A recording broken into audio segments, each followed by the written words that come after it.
is the YourLiveEvent.com Coaches Show. It's presented to you by the Hillsborough Economic Development Corporation. I'm Chase Miller. This week, we'll open up the show with a couple state championship interviews from Adam Roland from Fargo North Football, as the Spartans won their first football championship since 2000, and Pequot Lakes Volleyball won the Class AA championship on the Minnesota side, sweeping Rush City in the championship. Pequot Lakes head coach Chris Ganley will join the conversation as well. We'll continue on the volleyball court after break with Detroit Lakes Volleyball as the Lakers took home a fourth place trophy from Class 3A in Minnesota from the XL Energy Center. And then we'll get to the hard mat where we're talking wrestling with Central Cass girls and boys wrestling head coach Travis Lemar. Then we'll wrap up the program with a couple of interviews from the EDC volleyball tournament over the weekend with Sheyenne head coach Leah Newton as the Mustangs are heading back to the state tournament as the number one overall seed from the East. And our senior spotlight is with a Fargo Davies Eagle, that is Cayla Seiler. But first, let's get into our conversation with Adam Roland and then alongside Chris Ganley to open up the YourLiveEvent.com Coaches Show. Joining us now from the Fargo North football team, that's their head coach and Adam Roland here as they made it back to the Dakota Bowl this year and this season, came away with the hardware first state title since the year 2000 here for Fargo North. And Adam, let's just talk about before the All-State selection came out earlier today and some of those players on your team that are represented. Let's just talk about once the final seconds of the fourth quarter are going off, you realize the culmination of winning a state title, just kind of what's going through your mind, knowing that, you know, the season with the goal that you started to start the year, you know, able to come to fruition there at the Fargo Dome. Well, you know, we talked to the guys, you know, about it in our meeting after the game, and then in our meeting on Monday a little bit more in depth. And really for me, that's the moment, right? You know, that it happens and all that stuff. But all that stuff that occurred, you know, leading up to that, to me, is the more important thing for the guys to learn is the lessons or the hard work that they put in, the time, the effort, the energy, the focus are really the true meaning of what happened there. And in all reality, in a situation like that, you know, win or lose, you know, the kids for Central put in a lot of hard work also, and so do a lot of other athletes, you know, throughout all of sports and football. So every group of seniors, you know, is honored by their teams, and there are guys that put in a tremendous amount of work. And then, but for us to actually cap it off and win the championship, you know, is the ultimate goal. But I tell these guys that, you know, don't forget about all the stuff along the way that put you there. Yeah, and you had, counting them up here, you know, 6 players on the first all team. You had 2 of them on the second all team, just a wide selection. I'm sure there's some other guys that could obviously be on those respective teams as well here, Adam, with the type of football team you had this season. What does it mean, though, for yourself and Peter, as you found out on Friday, to be Coach of the Year and Senior Athlete of the Year? As much as those are individual awards, I know you would allude to those being team awards as well, but what does that mean to win the title and then kind of earn the sweep, if you will, Adam, to have yourself as Coach of the Year and Peter as Senior Athlete of the Year here in AA? Well, you know, it kind of seems like the perfect scenario, right? To have an athlete as gifted as Peter is a pretty special thing that I will always remember, as will the coaches and team and community up here. Not only because of his athletic ability, but just because of the person that he is and the type of teammate and leader that he is. And I will always say that any form of coaching awards, especially if I get them, that's a group effort. And I have tremendous assistant coaches who put in the same amount of time, energy, and effort. So it really, when you look at a title of being a head coach, you got to have good people around you, and those guys are as dedicated as they come. So I always look at that as a coaching staff, you know, award, anything like that. And then a couple of guys on the first team All-State, Xavier Buckmiller, Jordan Zander, 2 offensive linemen. I know earlier in the season, as much as we talked about, you know, Peter Haugo getting the accolades, you gave the guys up front a lot of kudos, Adam, to say, hey, without them, you know, Peter doesn't have those rushing lanes or that ability, you know, to kind of get north to south on a football field. What did those 2, though, in particular meant to Fargo North football here this season? Well, those guys, you know, leadership, you know, they dedicated themselves to making themselves the best offensive linemen, defensive linemen, slash just overall football players as they could possibly be. We felt honestly that we have a couple more offensive linemen who really could have filled those roles too. And when you go through the process of nominating and then voting and doing stuff like that, there's super hard decisions that have to be made. And I think that most people understand that, but and honestly, no discredit or disservice to any other of the other players on All State or coaches and like that. But I really think this, and this is a special year, that if I were to go into a football game, if you could give me a choice between the All-State offensive line and our own offensive line, I would take our own every single time. I know probably every coach would say that, but those other guys, you have Jordan and Xavier who are tremendous, but between Case and Dick, Jack Miller and Jackson Hagenis and other guys filling roles. I mean, that is an offensive line. It's a dream offensive line. And then on the first team defense, Carter Zeller, I had Sam and Parker as well. Those three, same question here, Adam, just more from the defensive side of the football. As much as the offense got the accolades and rightfully so, scoring up points, as you know, if you can stop teams throughout a season too, whether it's, for a half or a quarter, make it difficult for them, that can win you a lot of football games as well. What have you saw for those three particular though this season for Fargo North football? Well, you kind of work your way down, right? You got Dash at the safety spot, and a lot of times the safeties are, they're directing traffic a little bit. They got to make adjustments, to how the offense lines up. And Parker has really turned himself into a really good football player. I mean, he owned it.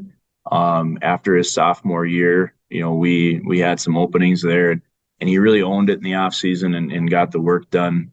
Sam Friddle was the same way at linebacker. It's one where he moved himself from a role player to an absolutely necessary player and had just a fantastic, senior year. And Carter on both sides of the ball. I think he very well could have been, first team tight end also. And I'm glad he's on the first team. And he's a tremendous defensive lineman. He got a motor. He's athletic.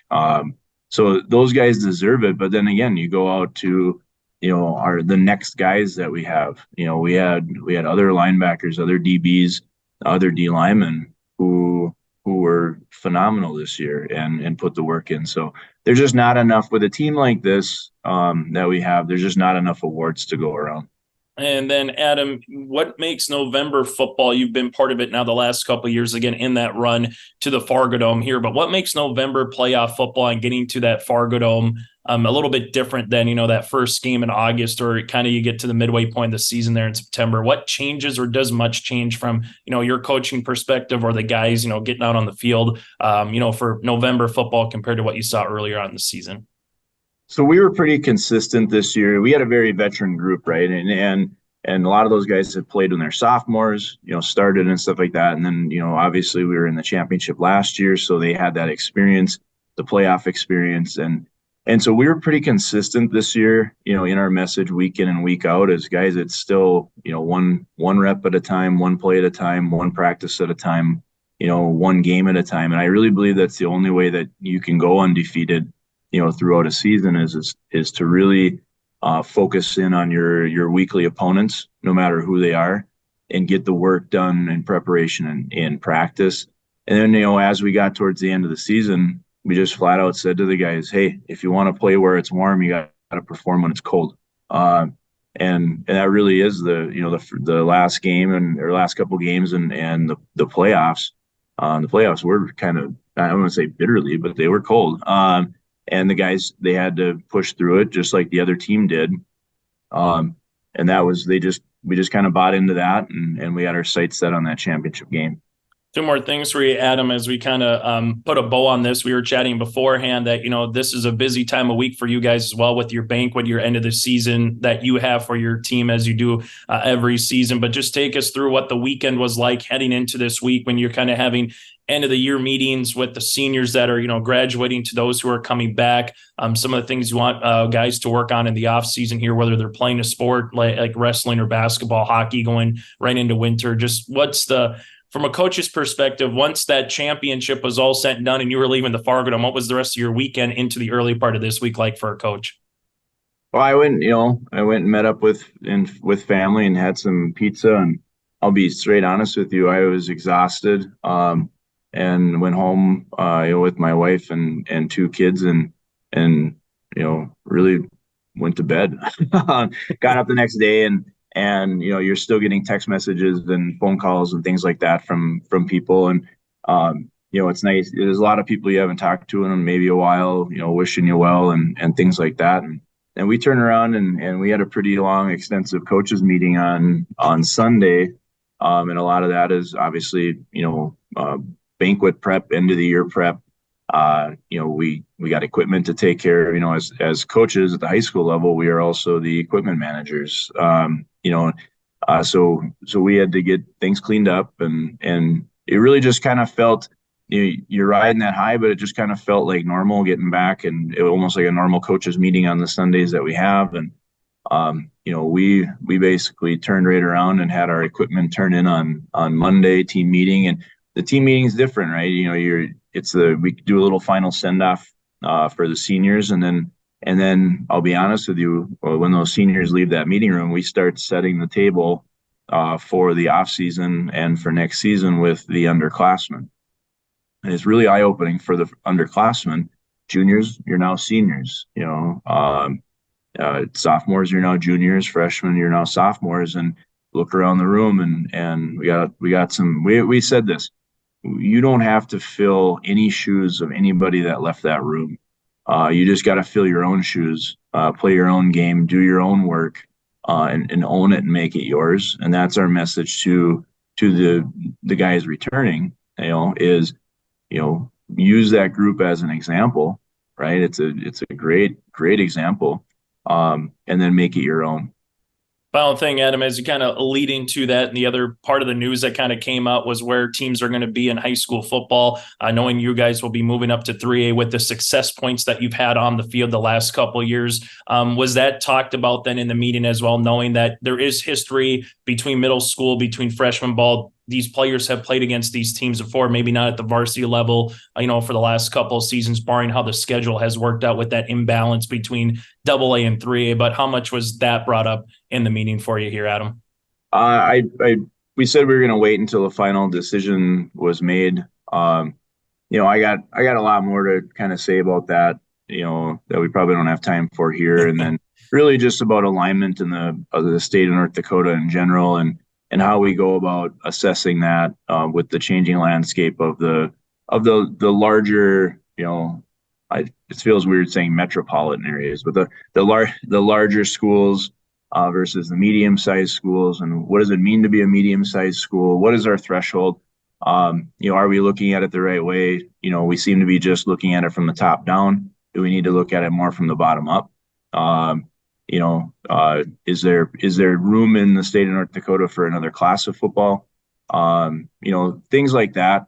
But from our standpoint, obviously, we have to play where we're placed, and we're gonna embrace that, and we're gonna get guys ready to go, and we're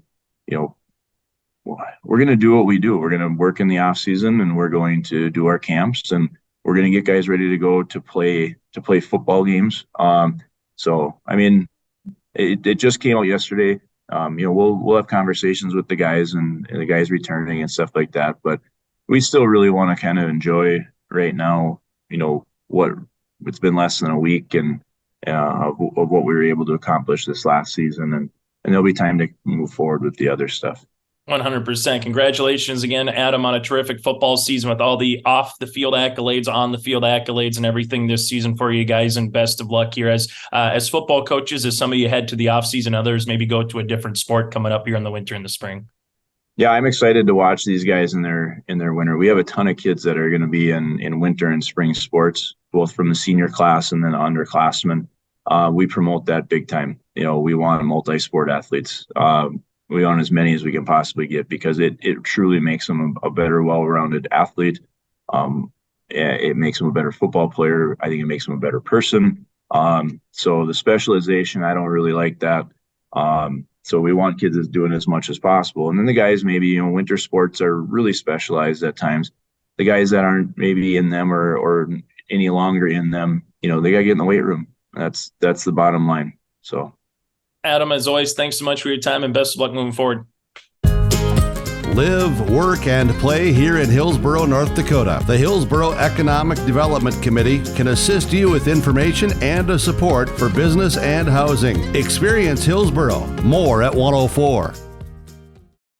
We are now joined by Chris Ganley, head volleyball coach for the state Class AA champion Pequot Lakes Patriots. That has an awfully nice ring to it, doesn't it, Coach? It does. It does. Well, I, of course, had the pleasure of being on the run from the section championship on. Now that you've had a few days, what are the emotions? What have they been with the Patriots claiming their first state volleyball title? Well, kind of that pure joy and excitement for the girls, what they experienced, what we as coaches experienced. And I think, you just hear all these congratulations from people that maybe I haven't talked to in 10 years are still texting me today saying, congratulations. Do you remember me? I saw your team won. It's just really fun. And today I got to go watch some athletes sign for different sports, and that was fun too. So the state tournament, of course, we can even go back to the section because we knew going into it. And I think when you look at what has happened over the past few years, how well Section 6 was represented at the state tournament, knowing that it was and is one of the top sections in the state. The section final against Albany, you had lost to them twice in the regular season. You lost the first set. And I think through the entire tournament, the one word that kept coming back to me was the tenacity of this team. Yeah, I agree. I think they showed real grit and tenacity, and team unity is another thing that as a coach I saw. We've had great volleyball teams before, but something about when these girls looked at each other, and it could be their friendship or what it is, there's a connection there. When they looked at each other and said, we're going to do this, they all bought in. And I can't take credit for that. I think that was something within those student athletes, those girls that said, we look at each other and we're going to do it. And they all do their part to make sure it happens. I had asked you this at the state tournament, but now for the purposes of the shows, I'll ask again. Last year's run was, of course, phenomenal, but it was a rough state championship match. Cannon Falls played fantastically. I know there were some illnesses and other factors, but the Patriots didn't play their best. How much did that fuel a group of 9 seniors, especially, to go to the top of the mountain this year? Yeah, it really did. I think that left a bitter taste in their mouth, even though they had a great season and they had so much to be proud for, about their season last year. I think they knew if they got that chance again, they wouldn't let that happen. Nerves got to them. Yes, we did have some illness, but I think nerves were a bigger part. Something about that moment overwhelmed them last year, and they weren't going to let that happen this year. They were going to play their Patriot volleyball style of play. And win or lose, they were going to stick to it. And I was really proud of them. And I like that one of the girls said, it's just it's just our game. Let's just play our game. And this is a game. Don't think of it as bigger than it is. And I think that helped some of them kind of calm down. Well, and there were plenty of moments within the state tournament that they kind of needed those calm down moments. I mean, especially in the first 2 rounds, the quarterfinals, when we looked at, obviously the seeding, Redwood Valley was not seeded, but they were ranked 10th in the final poll. And they're from southwest Minnesota, which does have some really good teams. And the first couple of sets, they really looked sharp. They did. And, I think they played a little different style of ball too. Very, very smart, very, very good at finding the floor with tips and hits. They did a good job mixing it up. And I think they used their tip more effectively than we've seen other teams use their tips. And that really hurt us because we kept adjusting our defense and adjusting our defense. It took a while for our kids to figure it out and for us as coaches, because we thought we were adjusting enough and we just weren't. And we had prepared for tips, but not that many smart, effective, short, seeing the court as well as Redwood Valley did. It was tough. And then, of course, what amazed me in the Redwood Valley matchup, Chris, was the fact that when the switch flipped to the Patriots' favor in set 3 and you started covering those tips, that you really dominated the final 3 sets. Yeah, that was nice. It was kind of almost a relief for us that, okay, it looks like now we're okay and we're going to be able to survive, at least a couple games. The 5th set is always kind of a roll the dice and see what happens. It could be the difference in just one call by a ref or line judge. We hate to say that, but we know 2 points can come from anywhere. And so, if our player thought it was out and it happens to land in and that line judge makes that great call and calls it in, could be the difference, and I'm not blaming the rest of the line judge. I'm saying it's hard. A ball goes close to a line and everybody's breath is going, are we taking it or not? So We kind of told our kids, take everything when it comes down to the end. Just take it. Play it. Let's play it. And again, it was pretty dominant the last 3 sets, even that 5th set. And I thought, and I know we had talked afterwards about how important it was to get off to a good lead when you're only going to 15. And we kind of saw that really put the pressure on Redwood Valley and you were able to get that victory. Yeah, I'm proud of our kids because they kind of can get on a roll. And the more that they start rolling, the bigger roll it tends to go for them, at least against some teams. Not every team. Some of our games went right down to the wire. Well, and of course, that'll bring us to that semifinal matchup against Caledonia, the number 3 seed. Section 1 is arguably also the toughest section in the state. I think when you look section by section, I think 1 and 6 stand out in Class AA volleyball. Down 0-2 again. Now that you look back on it, Chris, how much doubt was there that it wasn't going to be a night for a comeback? I wouldn't say there was doubt. Not from me. I don't know what the players were feeling. Obviously, they had courage and were brave to come back. But for me, it's all about getting my team to play their game the best that they can play it. And hopefully it beats the other team's strategy or their offense. And so I never think of it as, are we going to win this or lose this? I always think of this as, how can I make my kids feel proud of the effort they put forth? And so when we lost those first 2 sets, I knew they're not going to be happy with themselves. In fact, in one timeout, it was in the second game against Caledonia, I said, I think you're going to want this game back. But it isn't over. So fight. Change the game. Change the outcome now. Decide and will it to happen. And so it's kind of maybe with high school athletes, maybe it's taking that time to make them realize you still have time to change the outcome. Do it. And then I think they are, again, their personalities, their team dynamics, their team unity allowed them to come back and win. But in that 5th set, I had no idea who was going to win.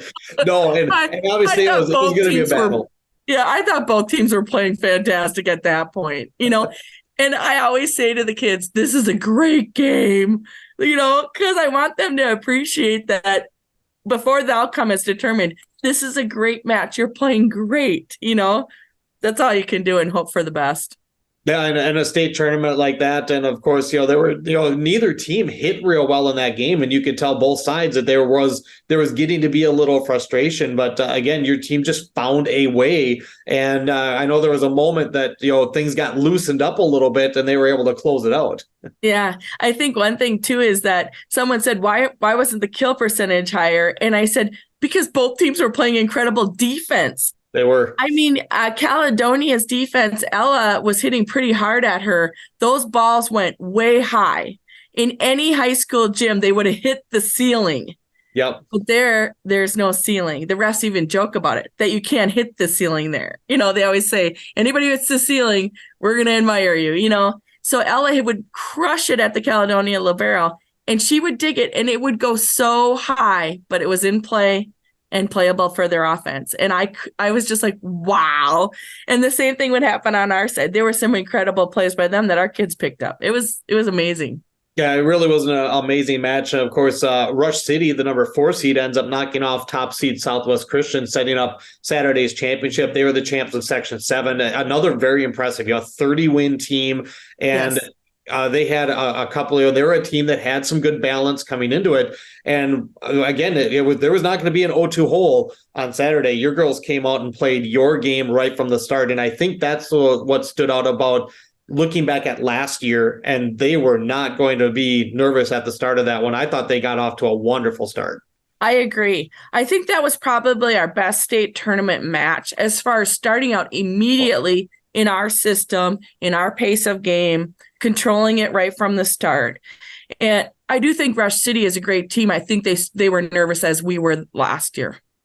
The nerves got to them a little bit. Because of the way the first set went, and again, it was back and forth. There were 2 solid teams, but you closed the first set with a really strong finish. At what point, or was there a point in your first set that you had kind of in your mind, like, you know what, I think they're going to do it today because they're playing the way we want to see them play right off the bat? I knew that was a good sign, but I also knew Rush City had something more in their repertoire, so to say. I didn't see Rush City really get into their system yet, and I wondered what they would do. So as a coaching staff, and particularly me as the head coach, I told the girls they're going to change something. We have to figure out how to defend what that something is.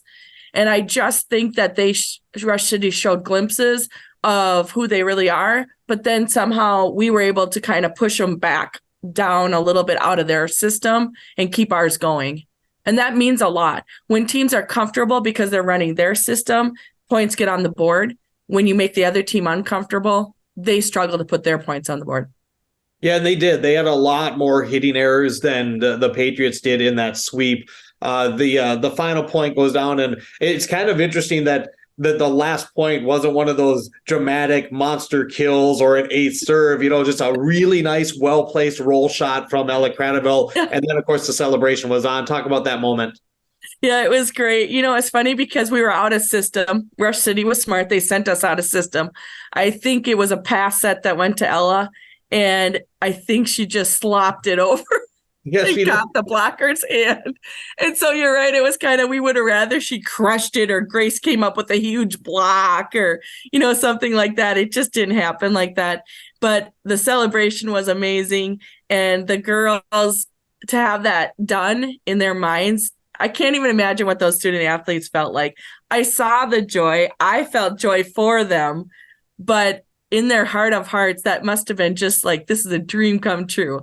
We've been working so hard all these years. I mean, Ella's been on varsity for 5 years. She was in the state tournament as an 8th grader. I put her in to block as an 8th grader at the state tournament. So she'd been on my team 5 years. Grace had been on there 4 years. Just think of that culmination of they get to end with a championship. That's incredible. Yeah, it really is. A Class AA champion, Pequot Lakes Patriots' first volleyball title in state history. 3 all-tournament players with setter Aubrey Larson, Grace Hofford, and Ella Cradaville, and 9 seniors. I mean, what an incredible run, Chris. Thanks. Yeah, it was wonderful. And thanks for sharing it with us and being there for us. We love our Devin, who comes all the time. The girls are always like, Devin, they wave. Yeah. So thanks for following us all year and covering all the area volleyball. Wadena, Pine River, we wish them congratulations on their state tournament appearances also. Yeah, Chris, thank you so much for always taking time with us again. Congratulations on the state title, and we'll talk to you soon. Great. Thanks. Chris Ganley, head volleyball coach for the Pequot Lakes Patriots.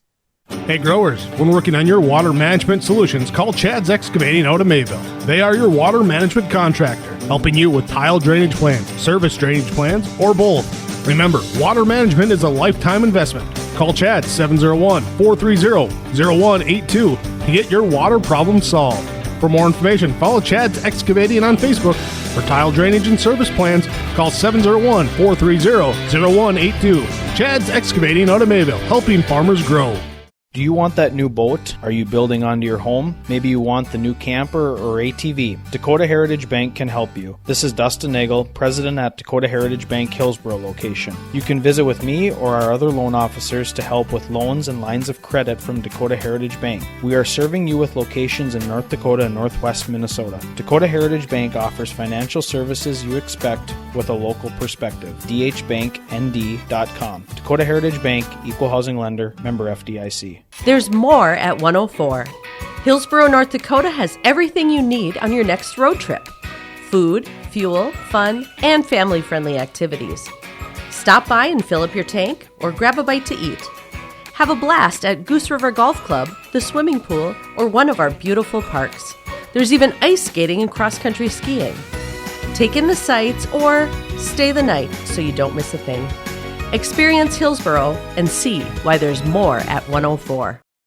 We continue now where our own Joel Lancello had an opportunity to sit down with Detroit Lakes volleyball head coach, and then we'll chat a little Central Cass Wrestling here on the YourLiveEvent.com Coaches Show. Back on the YourLiveEvent.com Coaches Show, I'm Joe Lancello with Rachel Solum, the coach of the Detroit Lakes Lakers. The volleyball team finishing fourth at the state of the Class AAA tournament last week in St. Paul. Rachel, well, tell us about your view of the state tournament experience. The state tournament experience was super fun. The girls were really excited to be back. It was a lot of the girls that we had last year, so a lot of them had already experienced it once last year. And once you have that experience, you just want to experience it again. So they were excited to go back. It kind of seems like it's a long week, but it really didn't feel like that. It was a great week that we got to spend together. We hung out in the hotel. We watched a lot of volleyball, and we won a couple games. So that's overall, it was a really fun week with the team. It started off with a 3-0 win over Grand Rapids. Talk a bit about that game. That game was a great game. We knew we came in as the 4th seed and they were the 5th, so we thought we had a good draw right away and that we were happy with that. We showed up. We were ready to play. We came and dominated and kind of beat them right away in 3. And they're a good team. They have a setter that was up for the Miss Bodden Award. She was an all-conference or all-state player. So they were definitely a good team that we had to play well to beat, and we did. We were really happy to get that first round win and move to that winning side of the bracket. And then you faced Marshall, the number 1 seed, the team that eventually went on to win the tournament. What was it like playing them? We were excited to play them. I mean, you always hear about Marshall and how great they are at volleyball, and they have a really good program, and we just have never been able to see them in a tournament or anything. So we've only heard things about them. So we were really excited to be up for the challenge. And we came out and we were ready. I mean, I don't think they expected us to come out like we did, and we took advantage, and we played really well that first set and ultimately took a set from them. And not a lot of teams take sets from Marshall. So, I mean, that's a huge accomplishment in itself. We played them tough those next 3 matches, but ultimately we couldn't get the win. But again, super proud of our team because nobody else took a set from them this whole tournament. And I was told the last couple tournaments that they've been at state, they've always won 3-0 as well. So again, a huge accomplishment for us to take a set. Absolutely. And then playing for 3rd place, you faced Byron, and that went all the way to 5 sets. Yeah, that was a tough loss for sure, just because we were up 2-0, and you always see reverse sweeps happening, but you don't ever want them to happen to you. And unfortunately, that's what ended up happening. But I mean, the girls left it all out there. They really played as hard as they could. Byron is another great team. I think all the teams at the state tournament, that's what I told the girls, the state tournament has great teams, and you are playing right along with them. It wasn't like we beat Ricori and went down to the state and got shut out and lost all of the matches. We played teams tough, and it was good volleyball to watch. I mean, from the stands, I'm sure. But yeah, we won those first 2 sets, and that 3rd set was close, and the 5th set was close as well. It was 15-13 that 5th set. So it was kind of a heartbreaker for us, but again, so much to be proud of. And I told the girls 4th in state is a huge accomplishment. It certainly is, because I know there are a lot of teams that would have been very happy to have taken your place and played there. For sure. And that's what I said too. I said we're super grateful that we made it this far. I mean, we played until the last possible day you could play in the volleyball season. We played Saturday. So, I mean, we couldn't have extended our season any longer, and we played all the way till the end. So it was a lot to be thankful for there. Rachel Solum, the coach of the Detroit Lakes Lakers, 4th at the Class AAA Minnesota State Volleyball Tournament last weekend. How many seniors will be graduating from this year's team? Five seniors will be graduating. So for sure, we're going to have some holes that we have to fill next year. My senior setter, she's been with us now, Ava Jones, for 5 years. She's been setting for us since 8th grade. So that's going to be a huge spot that we have to fill with someone that's going to have to take over that leadership role, as well as Helena Daggett. She's a middle hitter for us. Grace Gunderson, an outside hitter. Riley Johnson is a right side hitter. And then Sydney Borgman didn't see much playing time this year, but she was a great player for us on the bench. Now, did you have anybody make All-State or All-Region? Yes. So Ava Jones, our setter, made All-State, and so did Grace Gunderson, our outside hitter. They both made All-State. Yep. Okay. Good for them. And who are some of the people that will be back for you next year? So we'll return Logan Fredrickson. She's a junior middle that we had for us playing for us this year. Isla Barrow, Haley Thielen. She's a junior this year, so she'll be a senior next year. And then another outside hitter, Addie Wills. She is an outside hitter for us this year. She's a junior. And then we have some younger girls that are on our bench that will definitely, some juniors that maybe haven't seen a ton of playing time that will next year, as well as some freshmen. I have a couple freshmen on my bench that will see maybe some playing time next year as well.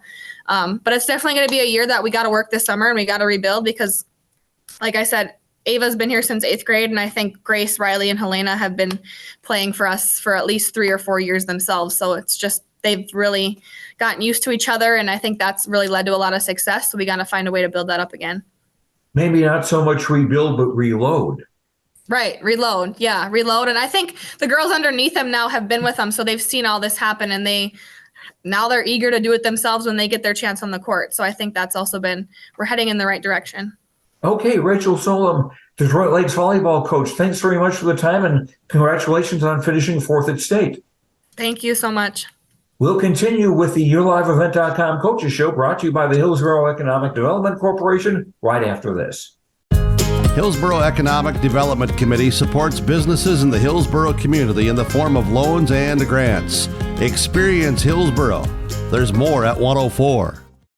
As we head now to the wrestling mat, crazy to think of. It's 40, 50 degrees outside, but for some reason, you still got to get to the winter sports regardless. And join us now from Central Cast, that is Travis Lemar. Travis, first things first, you get to mid-November. You guys have been working on already, both on the girls and the boys side, getting in some practices already. You're not too far away from your first dual, triangular, quad, however you want to say it. So what is this time for a coach, for you specifically, the early part of the season as we kind of transition into November, into December wrestling here as a coach? Yeah, it's really hectic. To be quite honest, it's making sure that we get all the paperwork done and scheduling team pictures and getting your media stuff done, as far as like the stuff we do for our local social media, like Twitter and things like that. Ordering our travel gear and making sure that we have our warm-ups and just kind of putting all those pieces together. Also, coming straight off of football, like there's not much of a break there. Really didn't want to have any break at all, but that's the way that the things go. So just trying to get from one mode into the next mode and making sure that our athletes are kind of into that same mode and taking care of all that preseason stuff, taking the rules clinic and the rules test and stuff through high school activities, just so that when we get rolling here come the end of this month and early December, that there's no distractions. It's just full steam ahead. And the one thing you mentioned too is a little bit different in terms of being chaotic in a good way is also it's a little bit different this year. Not so much for the girls, you're adding more teams, but everyone is still in the same class. But obviously a lot of people know, and of those who maybe haven't heard, you're going from B into Class A for wrestling this year here, Travis, as well on the boys side. Let's just go through that transition. Why was now the right time to do it? I know Class B was changing a little bit with regions anyway, but why was right now the good time for Central Cast Wrestling to, move up to the Class A ranks? And really that was one of the main reasons, right? Like Class B was going from 4 regions to 2, kind of like Class A. So we were going east-west anyways. They were moving us from the northeast as far as dual portions to the southeast. Which, we wrestle everybody anyways, up and down through honestly throughout the state. But my schedule was going to change considerably. And live in the AD world, if you can just change your schedule one time as opposed to multiple times within a 3-year span, it's going to be a lot easier on your kids. It guarantees home matches, so your upperclassmen get to be recognized at home rather than just being on the road all the time. And honestly, I mean, we're going to be a Class A school in 3 years. So, our high school number right now is 319. Next year is our first year over the 325 threshold. So in 3 years, that's the way the enrollment is portraying is we'd be Class A, so we would be moving to the EDC anyways. It just felt like the right time. The group of kids that we have, with adding the girls program, the way that we wrestle with them and the tournaments that they go to, transitioning to A makes it easier for us to be at the same place, be in the same, at least in the same town. So, with you have parents that, like myself and my wife, Tammy, who have a boy and a girl wrestling in the program, it makes it a little bit easier to get to see them both on that weekend. You're going to miss some matches, but at least you get to see something, where, in the past we were in Hillsboro with the boys and in Napoleon with the girls, and that made it pretty tough on some of our families. So it just seemed like the right time for the transition, and we're excited for it. I think the other thing that it does is, the state voted to go down to 13 weight classes. We're a team that traditionally fills all of our weight classes and has a full JV. By moving to Class A, it now allows us to bring 17 kids to the regional tournament, with the possibility of 17 kids competing at the state tournament. Last year we had to have a wrestle off at 195. Thought that both kids could have easily qualified for state if they were both in the same bracket. But we only got to bring one, and because that's how Class B goes. So, I think it's going to also be good for our boys program, in a way that we get to allow more kids to participate. We've got a lot of kids that have had to sit behind some really good wrestlers for these last few years that are quite honestly still stuck behind some of those guys, but now it opens up a door for an alternate to get in there and go achieve their individual goals. Even if they aren't our number one, our quote number one guy. So we're looking forward to it. It's presented some challenges in scheduling. I mean, I'm still tweaking my schedule today, trying to finalize some things and get in there. And really, I mean, that's on us for a late move up and stuff. EDC already had their schedule built. They've been really gracious of giving us duels and stuff like that, working with us that way. But I mean, that's North Dakota. That's how the ADs work in the state. They work really well together. So just trying to tweak stuff and make sure that we see everybody. I think the biggest question I've gotten from our wrestlers is like, hey, where's region duels at, coach? We don't have a region duel anymore, boys. It's regular season record. You have to show up every night. You don't get to have a bad duel. So that'll be the one thing I think that, that transition piece where it's a little weird not having region duels, because that's something that we've looked forward to every year for as long as I've been the head coach. And really it's something that we built our program off of. So it'll be different, but it'll make the duels a lot more exciting. Yeah, I think when I remember talking with some of your wrestlers last couple of years, Grady Link getting that pin to get to state, so to speak. A lot of people talk about that particular dual tournament and how the frenzied of the gym was on your guys' side here a little bit, Travis, as well. And that was going to be my follow-up question before we talk a little bit more into wrestlers, individuals here, and some of the experience that you're bringing back is for those Class B or Central Cass wrestling fans that are used to Letterman's, who are used to the Store Hog, who are used to going to the Rumble on the Red. The Bismarck Rotary obviously is a big one in the state. How much does that change from Central Cass fans' point of view here, Travis? Or is it, those tournaments, whether it's A or B wrestlers, we still want to go into those because we know there's good competition no matter where you're on the state. How does that change short-term and long-term? It's funny. I was just my son Peyton was just in here for lunch. And he stops in every day during lunch period and grab a protein bar or whatever, something like that. And we were talking about that, and we said we wrestle, or I believe we wrestled one of the toughest Class B schedules in the state. Like we wrestled all the tough teams from Region 1. We wrestled a lot of Class A schools. So our schedule isn't going to change a whole lot just because, I really felt like we had great competition the way it was anyways.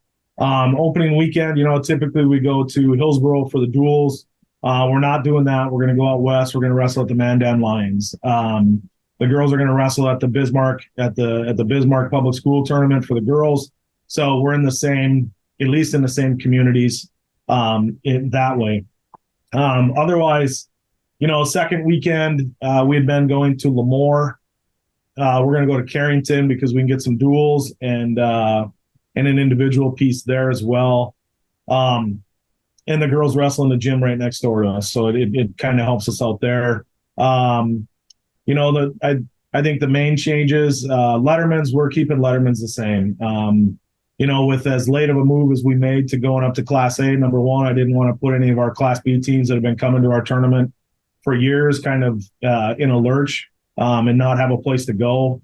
Plus, we're really proud of our tournament. I mean, we love hosting it. We love getting to showcase the sport of wrestling here in Castleton, North Dakota, and we bring in some great teams. And we've added to it this year. It's going to be bigger than what it ever has been.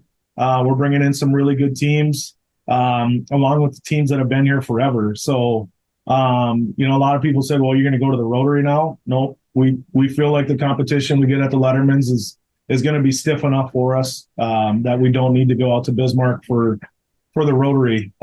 Plus, anytime your kids can wrestle at home and get to showcase their sport, it's good for your program.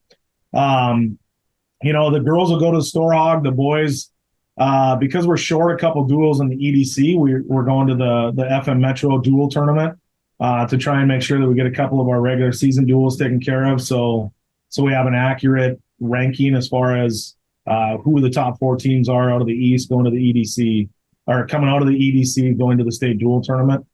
Otherwise we're going to go up to rugby. There's really not another like Class A tournament that weekend. But we'll see like Belcourt up there. We'll see Devil's Lake up there. So we get to see some of the Class A teams that we don't typically see. Third weekend, we're going to go to the Devil's Lake tournament. So right before Christmas break. Over Christmas break, we've typically wrestled at DLB and Rumble on the Red. The DLB is going to host a girls portion at the same time. So boys and girls are both going to wrestle at that. And really it's taking place on the 22nd. So it's before we really get into Christmas break. So for the first time in, 15 years, our kids will actually get a week off over Christmas break. It's something, as a coach, I really believe if you want your program to grow and stuff, listen to your athletes and take advice from them. Now obviously sometimes they're going to say, oh, we run too much or we do this too much or whatever. And you just say that, that's part of the sport. You have to do it. But, the kids really look for that break. And if you can give them a break mid-season where they can recharge the batteries and come back kind of full strength for that last month and a half, we're going to give it a try anyways. I think it's going to be good for our kids. So it'll be a little different having a full week off in the middle of the season, but we'll have practices and stuff. But I do want to give them a full 7 days of just nothing, no wrestling, nothing like that. You want to go run on a treadmill, go get a lift in or something, fine, but stay off the mat, stay away from it for a week. So that's not a bad thing at all, Travis. And I think the next thing I was going to follow up on the girls portion, how much more as an AD have you had to put on your workload, so to speak, with the girls? And how much are you looking at, hey, if we can do 2 in one weekend like DLB, as you said, compared to splitting, how much have you looked at that over the last couple of years compared to 5-10 years ago where you didn't have to worry about, having girls wrestling, so to speak, on the schedule? Yeah, first off, like adding girls has been huge. It's been phenomenal. I've loved it. I've been asked by a lot of like girls coaches as far as like girls basketball and stuff like that, or girls volleyball coaches, like, how do you like coaching girls? And it's been awesome. We had a great core group come through here with like Shelby and Katie and Cassie and Jordan that really got us off on the right foot. But yeah, it's adding another program. It's making sure that they get everything that the boys get. We try to make sure that, and for me, I try to make sure that we keep them together as much as possible. Selfishly, for me, because my family is heavily involved in it. and I want to be able to watch everybody wrestle. I mean, not just my son and my daughter, but I'm the head boys and I'm the head girls, so I want to be there for all of them. So if I can just walk across a hallway and get to coach my girls and then walk back across and coach my boys, like that's what I want to be able to do. So really this year, tweaking our schedule was about trying to make sure that we get them in the same place or in the same city as much as possible. I think we did a good job at it. I think our parents are going to like it. But time will tell, right? Got to make sure a lot of the new tournaments they're going to, they're brand new to us. We're not used to it. So making sure that they fit us and really fit what we're looking to get out of a tournament. A lot will be told during this season for us. Final thing for you, Travis, on the individual side, coming into this season, every year I know it's always fun to talk about wrestlers who maybe made an impact that you weren't sure they had to, kind of win a weight class to get in, even internally to get on a dual team or have a good chance at individuals. Who are some wrestlers, whether it's on the boys or the girls side, though, from experience-wise, those who are coming back that understand what it takes to go through a season, understand what it takes to get to February wrestling and make sure your body's as good as it can be? Who are going to be some from the girls and the boys side that you're going to rely on early on in the season here, Travis? Well, on our boys side, we have a good senior group. We got six seniors wrestling right now for us. 4 of them have been with us since they were in elementary, right? So you got Kate O.T., Peyton, Brady P., and Stone. I'm really looking for those 4 to really cap off their senior years on a high note. They're 4 great leaders, 4 kids that that really show out when it comes to the sport of wrestling. And they work hard with the younger kids, right? Like they want to make sure that the younger kids are ready to go. Our junior class was really looking for Drew Urbach to have kind of a standout year this year. He had a football injury that is gonna take him out until next season. But I look at Grady Link, somebody that was mentioned prior to, like he's right there. He's ready to go. Was a match away from placing last year at the state tournament.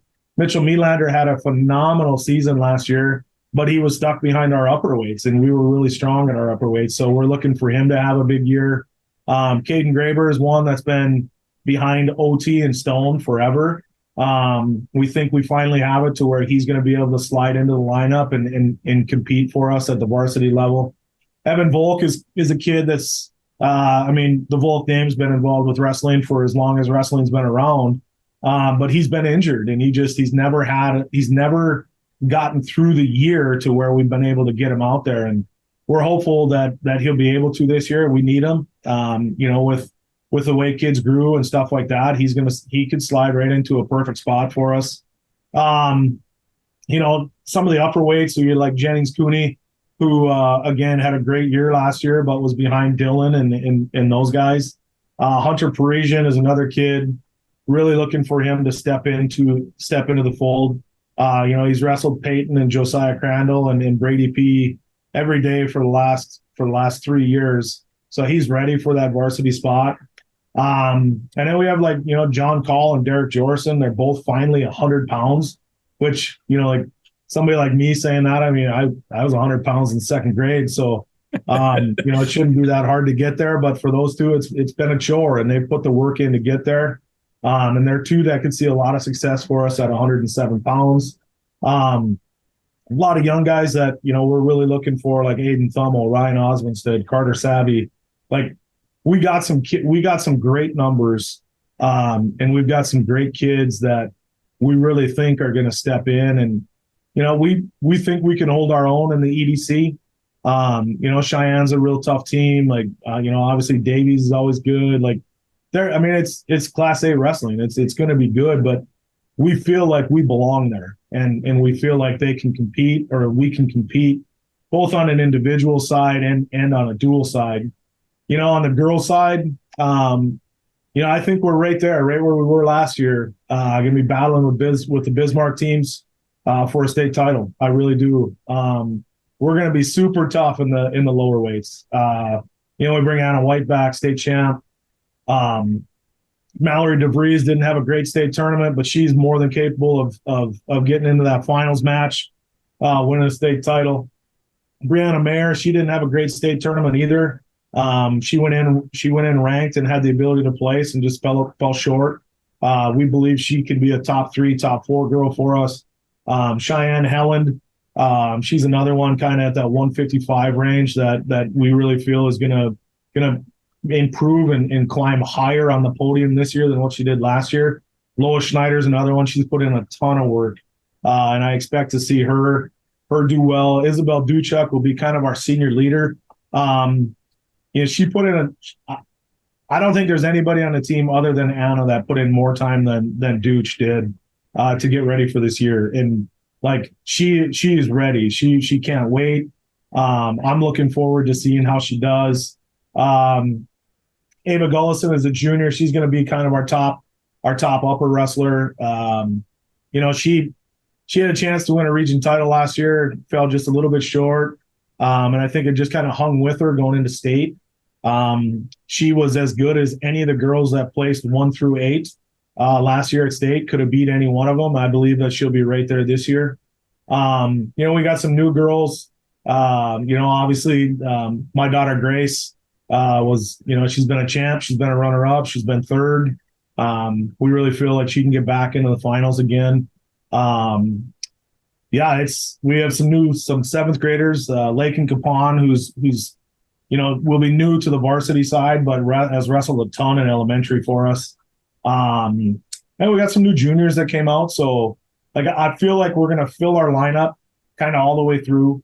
The upper weights might be a little tricky for us just because, we graduated some really good girls. But man, our lower to mid is going to be as tough as it comes in the state of North Dakota. So yeah, we expect some good things, both boys and girls side. It's going to be a lot of fun. I know the Bell of the Brawl. I know Letterman's. It's always fun to have those two in particular, Travis. Thanks so much for your time. We look forward to covering you here throughout the winter season as well. And best of luck as you get back on the mat into some matches, some duels, and the whole 9 yards coming up here over the coming weeks. You bet. Thanks a lot, Chase. We really appreciate your guys' coverage all year. Here's Trail District Health Unit Administrator Brenda Stallman with a timely health tip for the women in our lives. October is a good time to take heed to that annual reminder of getting your mammogram. All women should be getting screened for breast cancer. Mammograms are essential. You can catch lesions that are far smaller than what you can see with the naked eye or feel with your fingers. So please take that moment to schedule your mammogram. Contact Trail District Health Unit in Hillsboro to learn more on breast cancer prevention during this National Breast Cancer Awareness Month.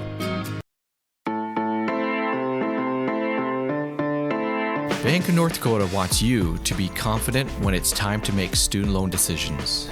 Visit bnd.nd.gov/confident to calculate the maximum amount of student loan debt that is recommended based on your career choice.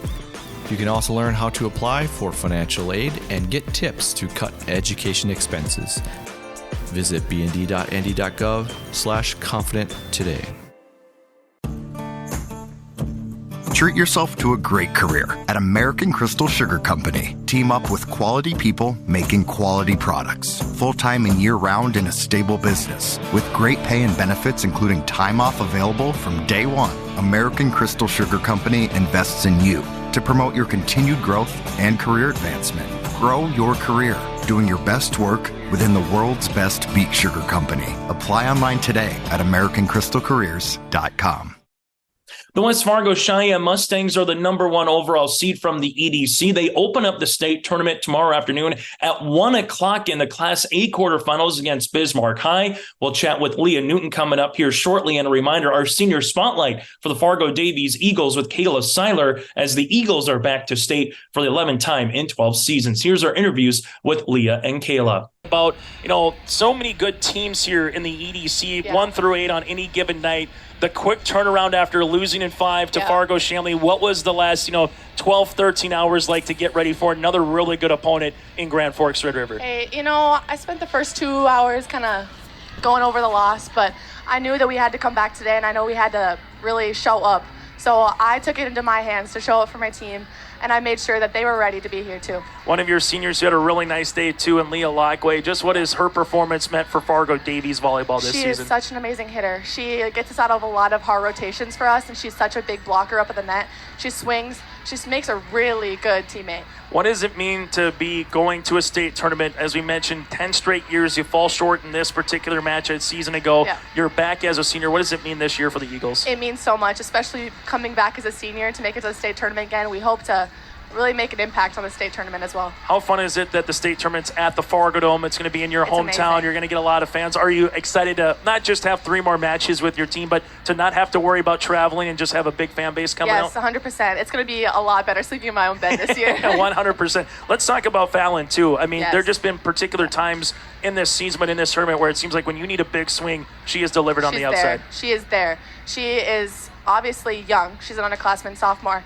She has done so much for our team, and I'm so thankful that we have her. She's amazing. She brings great spirit to the court, too. How about your junior libero, Carly Dorman, in 5 aces last night, but Yeah. she just kind of sprawls all over the floor, maybe steals points. What did she provide? Yeah. She is just an amazing libero. I couldn't ask for a better libero. She is there when I need her. She picks up my corners if I'm not there. Yeah, she's amazing. Cayla, what's the best trait about this year's version of Fargo Davies volleyball? I think we have a lot of fun together as a team. I think that brings a lot to the environment of our team. It's a really fun, a lot of good people to work with. It's amazing. Yeah, another week of volleyball too. Yeah. Cayla, thanks so much for your time and best of luck at state. Thank you so much. Live, work, and play here in Hillsborough, North Dakota. The Hillsborough Economic Development Committee can assist you with information and support for business and housing. Experience Hillsborough. More at 104. Join us now, the head coach for West Fargo, Sheyenne. She is Leah Newton. Leah, I'm not sure if I would have talked to you maybe December 1 when you kind of put your state championship, EDC tournament championship, because you knew there was going to be a lot of different faces, Right. a lot of different roles for these girls. But for the seniors to the underclassmen who are freshmen and sophomores that kind of matured from August to where you are now, take us through the journey of being back-to-back EDC tournament champs this season here, Leah. Oh, gosh. I mean, I'm still taking it in and processing it. But, when we came in this summer and this fall, we talked about our journey being a little bit different than it was last year, and that if we could commit to the process, put in the time, be patient, that we're going to continue to grow. We're going to work through some of the youth, and by the end of the season, if we stay with each other, I felt like we could be a really tough, competitive team, and I'm just really proud of the girls for buying into that and staying in there with us. 3 seniors after having it felt like maybe 50 seniors last year here, Leah. What is it about this senior class, though, that kind of went through the trials? They went through the growth. They understood the situations of what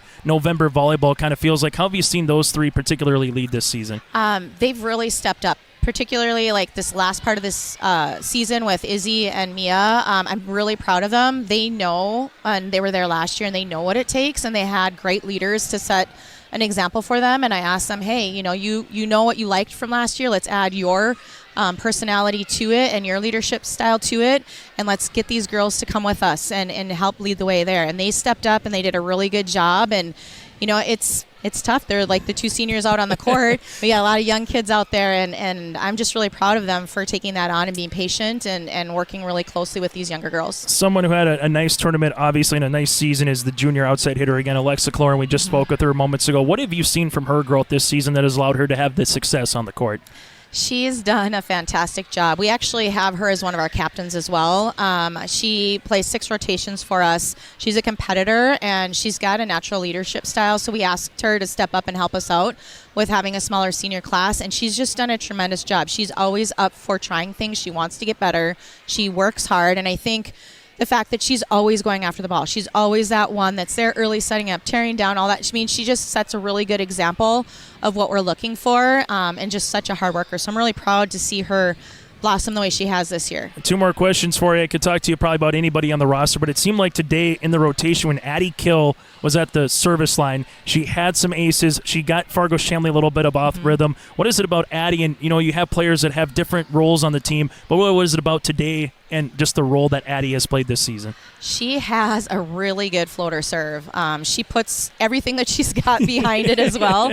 And when she gets on a roll, that's a tough serve to stop. And so we're lucky we get to practice against it too. But she's quick. She's got a great platform for passing. She's a tremendous team player. She's the one that's the happiest for whoever's doing well. And when you have that energy on the court, that's an important piece of it, and that really brings our team together. I won't ask you so much about Bismarck Legacy in the state tournament because it's fresh here, but I will ask you this. What is similar, for the last question, or what is different from last year's EDC tournament championship run where you did it at West Fargo to compare to this year with this year's version team? You notice some similarities, or is it, hey, there maybe is a spot or two that's a little bit different here this season coming in as the 5 seed this year compared to being, so to speak, the team that was supposed to be there a season ago here, Leah? How do you view it? I think you just hit it right there. I mean, we came in as the underdogs. We were a 5 seed. We had some ups and downs throughout the season, and so, I don't know what people expected from us. I knew what I thought we could do. The girls knew what we thought we could do. But, we came in with a different style because last year we were expected to. And this year it was, hey, let's go play and let's see what we can do. Let's put this together and make a run at it. And so that, I think, was the biggest difference for us. 100%. Leah, congratulations on the win. Best of luck next week at the Fargo Dome, and we'll see you at the state volleyball tournament. Thank you so much. Leah Newton, head coach of the West Fargo Sheyenne Mustangs, will continue from Davies after this.